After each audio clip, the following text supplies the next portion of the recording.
আমার আমার কিছু মনে নেই। আচ্ছা ঠিক আছে, না মনে পড়তেই পারে, ভুলে গেছো হয়তো। আমি তোমায় মনে করে দিচ্ছি, তুমি শ্যাম সুন্দর ও গিরিধারী গানটা গাইতে, মনে পড়েছে? শ্যাম সুন্দর ও গিরিধারী?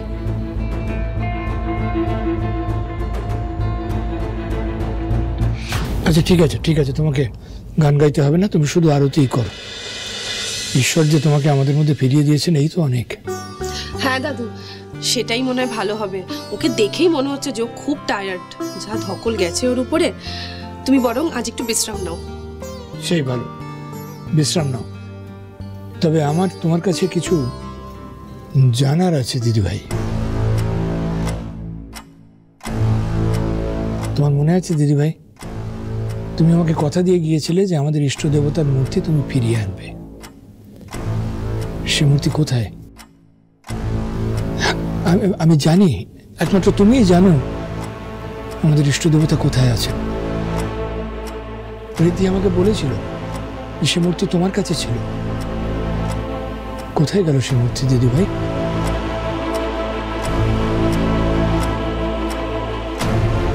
দেবীপুরে তোমার সঙ্গে ঠিক কি ঘটেছিল বলো আমাদের।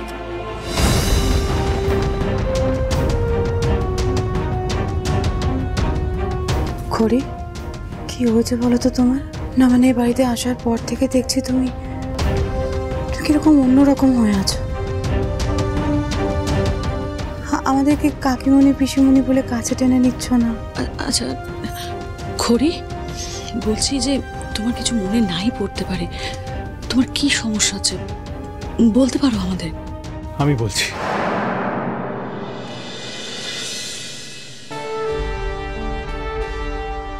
কি সত্যি দাদু ভাই, আমাদের স্পষ্ট করে বলো। আমি বলছি, আসলে খড়ি কিভাবে পুজো করতো, কিভাবে আরতি করতো আমি সেটা জানি না। আর খড়ি যে আপনাকে কথা দিয়েছিল ওই অষ্টধাতুর মূর্তি ফিরিয়ে নিয়ে আসবে, সেই মূর্তিও কোথায় রেখেছে সেটাও আমি জানি না। মানে তুমি তো একটু আগেই বললে যে তুমি খড়ি, তাহলে এই কথাগুলো তোমার অজানা কি করে থাকতে পারে বলো? তার মানে কি তুমি আমাদের খড়ি নও? অসম্ভব, হতে পারে না। আজ যা হলো এখানে, তারপর এই ব্যাপারে কোনো সন্দেহই থাকতে পারে না। না না, আমরা আমাদের বড় নাথ বউকে চিনতে কি করে ভুল করতে পারি? তাই কখনো হয়? ঠিক বলেছ তুমি, আমরা কেউ খড়িকে চিনতে কোনো ভুল করিনি। কিন্তু কিন্তু কি বল, চুপ করে গেলি কেন? আমাদের তো টেনশন হচ্ছে, বল না। খড়ি ওনার স্মৃতি হারিয়েছেন।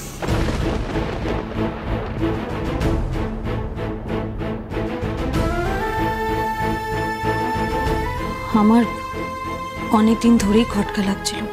ভালো মায়ের দেবলীনা সিংহ রায়ের আচরণ বেশ কিছুদিন ধরে খুব সন্দেহজনক লাগছিল। তাই আমি নিজের মতন করে সত্যিটা খোঁজার চেষ্টা করি, আর সেটা করতে গিয়ে এমন কিছু প্রমাণ আমার সামনে আসে যেটা থেকে আমি স্পষ্ট বুঝতে পারি আমি খড়ি, আমি ঈশা নই। বনি, তুতি ওরা আমার বোন, আপনারা আমার পরিবারই, সিংহরায় পরিবার আমার নিজের। অথচ এই বাড়ির একটা মানুষ, এই বাড়িতে কাটানো একটা মুহূর্ত আমার কিচ্ছু মনে নেই। I don't remember anything. সেটা মনে না পড়াটাই তো স্বাভাবিক। দেবীর চক্রান্তের এটা একটা অংশ। মাসের পর মাস দেবী ওকে ওষুধ খাওয়াতো, ওর যাতে কিছু মনে না পড়ে, ও যাতে সবকিছু ভুলে থাকতে পারে। সেগুলো যথেষ্ট কড়া ওষুধ বাবা। আমি ওকে বারংবার বারণ করার সত্ত্বেও আমাকে না জানিয়ে, আমাকে লুকিয়ে ওষুধগুলো খাওয়াতো। মাঝে মাঝে অন্য কোনো ওষুধ খাওয়াচ্ছি বলে ওষুধ খাওয়াতো। সেগুলোর জন্যই হয়তো এটা ওর এফেক্ট। ওর হয়তো পুরোনো কথাগুলো আর কোনোদিনও মনে নাও করতে পারে। আমার এত বড় পরিবার, এতগুলো কাছের মানুষ থাকা সত্ত্বেও তাদের কাউকে আমার মনে নেই, কিচ্ছু মনে নেই। বিশ্বাস করুন, আমি কিন্তু কন্টিনিউয়াসলি চেষ্টা করছি মনে করার, সত্যি চেষ্টা করছি, কিন্তু তাতে কোনো লাভ হচ্ছে না।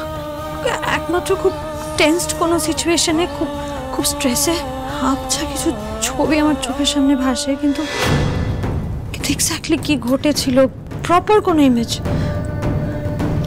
নেই।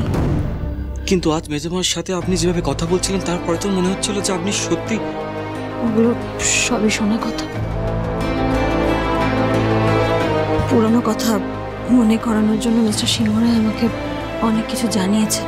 উনি আমাকে খুব হেল্প করেছেন, কিন্তু আমার কিছু মনে পড়েনি। দেবলীনা সিংহ রায়ের আসল চেহারাটা সবার সামনে নিয়ে আসার জন্যই আমার এই খড়ি সাজা। হ্যাঁ, আমি খড়ির মতন সেজে আছি হয়তো, কিন্তু আসলে খড়ি কেমন ছিল, ও কি করতো, এই বাড়িতে কিভাবে থাকতো, এই পুজো আরতি এগুলো কিভাবে করতো, আমার কিছুই আর মনে পড়ে না। মনে না পড়লেও এটা তো সত্যি যে আপনি করি, এই সত্যিটা তো মিথ্যে হতে পারে না। আপনাকে সমস্ত আপনার পাস্ট সব কিছু মনে করানোর দায়িত্ব আমার। আপনাকে সবটা মনে করাবো আমি, কথা দিচ্ছি। দাদা ভাই, তুমি শুধু একা নও, আমরা সবাই ওকে মনে করানোর চেষ্টা করব যে করি আমাদের পরিবারের জন্য নিজের জীবনের ঝুঁকি নিয়ে একবারও না ভেবে ঝুঁকি নিয়েছে, তাকে সব মনে পড়ানোর দায়িত্ব তো আমাদের, বলো, তাই না? কিন্তু এই দায়িত্বটাও তোমার আর অধিকারটাও তোমার। তাই করি, তুমি আরতি করো, নিজের দায়িত্ব পালন করো, গানটা আমি গেয়ে দিচ্ছি।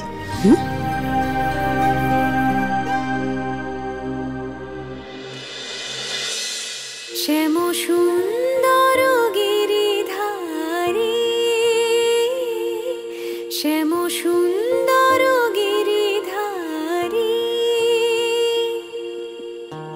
মানস মধুবনে মধু মাধবী সুরে, মানস মধুবনে মধু মাধবী সুরে, মুরলী বাজাও বনচারী,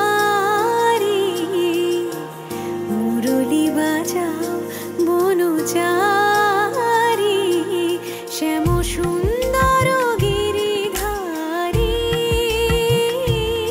শ্যাম সুন্দর গিরিধারী। জল দেবো একটু? না, জল দেবো? গলাটা না।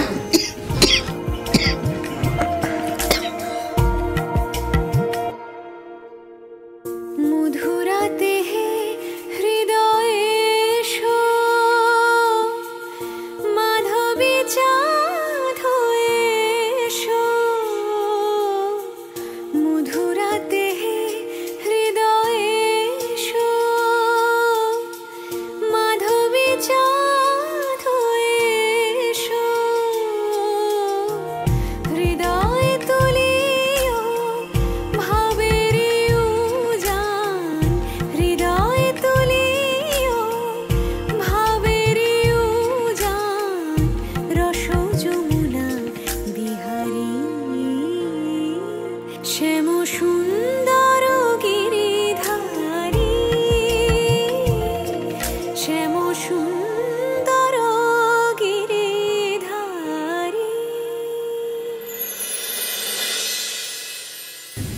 আপনি এখনো সব ভুলে যাননি। এমনকি সরস্বতী পুজোর দিনও আপনি খড়ির গাওয়ার সরস্বতী বন্দনা গেয়েছিলেন। তার মানে আপনার সাবকনশিয়াসে এখন ওগুলো সব রয়েছে। তার মানে আপনার মেমোরি ফিরে আসার এখনো আশা আছে।